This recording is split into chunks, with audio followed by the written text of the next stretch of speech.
हो गई है, कमर तोड़ महंगाई हो रही है। उधर हमारे युवा दर दर की ठोकरें खा रहे हैं रोजगार के लिए, उनके ऊपर डंडे लाठियां बरसाई जा रही हैं। ऐसे में सरकार बेरोजगारी और महंगाई का समाधान ढूंढने की बजाय सीए की बात कर रही है, तो ये बड़े दुख की बात है। पक्का वोट बैंक तैयार हो जाएगा, बीजेपी के वोट बढ़ जाएंगे और आने वाले इस चुनाव में तो नहीं, आने वाले भविष्य के चुनाव में बीजेपी को इससे बहुत बड़ा चुनावी फायदा मिल सकता है, ऐसा कुछ लोगों का कहना है। मुझे नहीं पता ये सच है कि गलत है, लेकिन सबसे बड़ा प्रश्न है कि बीजेपी ये क्यों कर रही है।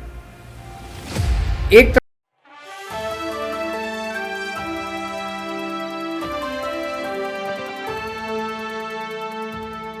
कल भाजपा की केंद्र सरकार ने सीए लागू करने का नोटिफिकेशन जारी किया है। 10 साल देश पे राज करने के बाद ऐन चुनाव के पहले इन लोगों को सीए की बात करनी पड़ रही है।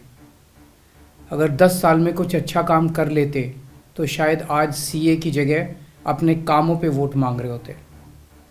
आज देश के सामने सबसे बड़ी समस्या महंगाई और बेरोजगारी की है।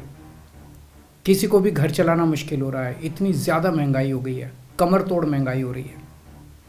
उधर हमारे युवा दर दर की ठोकरें खा रहे हैं रोजगार के लिए, उनके ऊपर डंडे लाठियां बरसाई जा रही हैं। ऐसे में सरकार बेरोजगारी और महंगाई का समाधान ढूंढने की बजाय सीए की बात कर रही है, तो ये बड़े दुख की बात है। ये सीए आखिर है क्या? बीजेपी की केंद्र सरकार का कहना है कि 3 देश, बांग्लादेश, पाकिस्तान और अफगानिस्तान, इन 3 देशों के अल्पसंख्यक जो हैं वो अगर भारत की नागरिकता लेना चाहें तो उन्हें भारत की नागरिकता दे दी जाएगी। इसका मतलब बड़ी संख्या में यहाँ से अल्पसंख्यकों को हमारे देश में लाया जाएगा, उनको रोज़गार दिए जाएंगे, उनके लिए घर बनाए जाएंगे, उनको यहाँ बसाया जाएगा। अजीब बात है ना।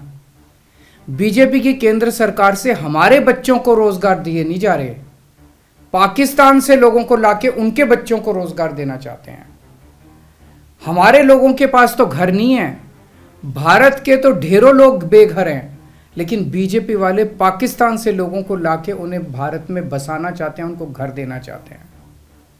हमारे रोजगार उनके बच्चों को देना चाहते हैं, हमारे हक के घर उनमें पाकिस्तानियों को बसाना चाहते हैं। भारत सरकार का जो सरकारी पैसा हमारे परिवार और देश के विकास पे खर्च होना चाहिए, वो पैसा पाकिस्तानियों को भारत में बसाने पे खर्च किया जाएगा। इन 3 देशों में लगभग 2.5 से 3 करोड़ अल्पसंख्यक हैं। ये तीनों बहुत गरीब देश हैं।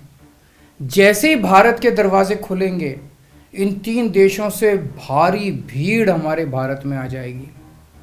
अगर इन 2.5-3 करोड़ में से 1.5 करोड़ लोग भी भारत आ गए तो कौन देगा इनको रोजगार? कहाँ बसाओगे इनको? बीजेपी वाले अपने घर में बसाएंगे क्या इनको? इनके अपने घर में रखेंगे क्या इनको? बीजेपी वाले देंगे क्या इनको रोजगार? कौन देगा इनको रोजगार? तो प्रश्न उठता है कि बीजेपी ऐसा क्यों कर रही है। कई लोगों से मैंने बात की, कुछ लोगों का कहना है कि ये पूरा का पूरा खेल वोट बैंक बनाने की गंदी राजनीति है। इन तीनों देशों से 1.5-2 करोड़ लोगों को अगर भारत ले आया गया और उनको चुन चुन के इस तरह से देश के अलग अलग भागों में बसाया गया, जिससे जहाँ जहाँ बीजेपी के वोट कम हैं वहाँ झुग्गियाँ डाल के अगर इन लोगों को वहाँ बसाया गया तो वहाँ बीजेपी का एक पक्का वोट बैंक तैयार हो जाएगा, बीजेपी के वोट बढ़ जाएंगे और आने वाले इस चुनाव में तो नहीं, आने वाले भविष्य के चुनाव में बीजेपी को इससे बहुत बड़ा चुनावी फायदा मिल सकता है, ऐसा कुछ लोगों का कहना है। मुझे नहीं पता ये सच है कि गलत, लेकिन सबसे बड़ा प्रश्न है कि बीजेपी ये क्यों कर रही है। एक तरफ बीजेपी की हरियाणा सरकार हरियाणा के बच्चों को रोजगार देने में असमर्थ है। रोजगार के लिए हरियाणा सरकार अपने बच्चों को इजराइल भेज रही है।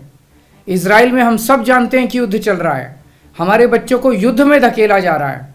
अपने बच्चों को तो रोजगार है नहीं और पाकिस्तानियों को भारत लाके उनके बच्चों को रोजगार देना चाहते हो। मेरी तो ये बात बिल्कुल समझ से परे है। बीजेपी वाले पूरी दुनिया से बिल्कुल उल्टा चल रहे हैं। पूरी दुनिया में कोई भी देश अपने पड़ोसी देशों के गरीबों को अपने घर नहीं लाना चाहता, पड़ोसी देशों के लोगों को अपने देश में आने से रोकने के लिए पूरी दुनिया में हर देश तरह तरह के कानून बनाता है, बॉर्डर पे दीवारें लगाता है, बॉर्डर पे बिजली की तारें लगाई जाती हैं ताकि पड़ोसी देश का कोई भी व्यक्ति हमारे देश के अंदर ना आ सके।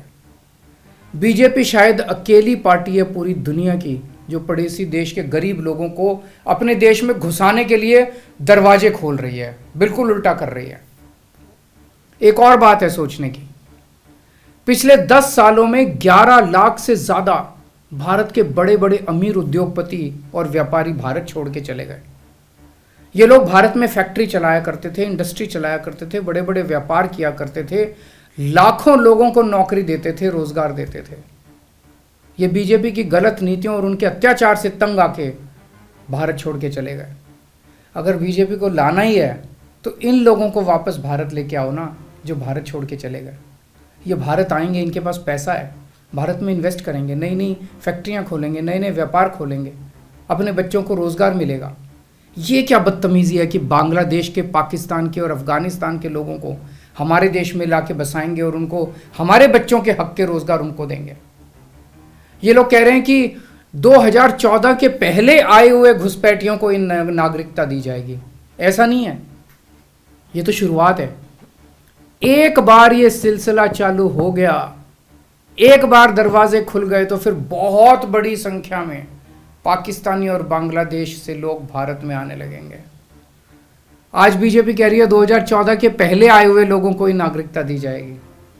देख लेना, अगले चुनाव में ये बीजेपी वाले इस तारीख को बढ़ा के 2024 कर देंगे कि 2024 के आए हुए पहले वाले लोगों को दी जाएगी और फिर इसे और आगे बढ़ा देंगे।